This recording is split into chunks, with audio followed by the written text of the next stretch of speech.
Getter Michael Jackson with his father Joe Jackson in 2005. After his death, the Jackson family patriarch was labeled a child beater on social media. But Rev Jackson said he believes that is taking things too far. The minister said, "I don't think it is fair. No Joe Jackson, no Michael. No Joe Jackson, no Jackson 5. If he did less, they would have done less. He made many contributions, and from humble beginnings he took his family to the top. Sometimes we are harsh in our criticism of our parents and our coaches. Our parents and our coaches drive us to greatness, and sometimes it is against our will. I knew Michael. I loved Michael. I loved Joe, and I loved Mrs. Jackson. We are just grateful for the huge contributions that family made.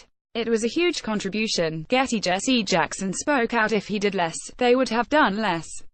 Jesse Jackson, the activist, was talking at the 20th Annual Design Care Gala in Los Angeles, where he was given the Award of Courage. Before the event, Rev Jackson recalled the differences between the Jacksons' upbringing and those of other families.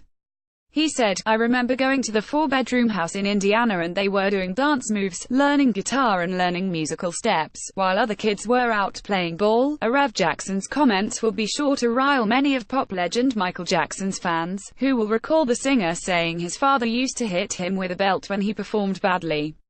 Michael, who in 2009, told U.S. chat show queen Oprah Winfrey that his father sometimes sat in a chair with a belt in his hand as the brothers rehearsed, and that if you didn't do it the right way, he would tear you up, really get you. Getty Joe, center, with Jackson 5 members and youngest son. While Joe himself later admitted to hitting his children with belts, he said he didn't do it at random and took issue with the word beating, as he claimed never to have done so with a hard object, which he felt the word implied. Rev Jackson, who is a close friend of the family but no relation, added, "I don't know all that was done.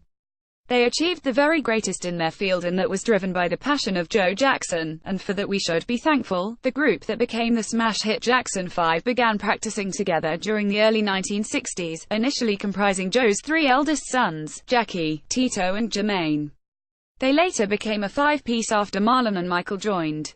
Joe was also instrumental in daughter Janet Jackson's rise to pop stardom years later.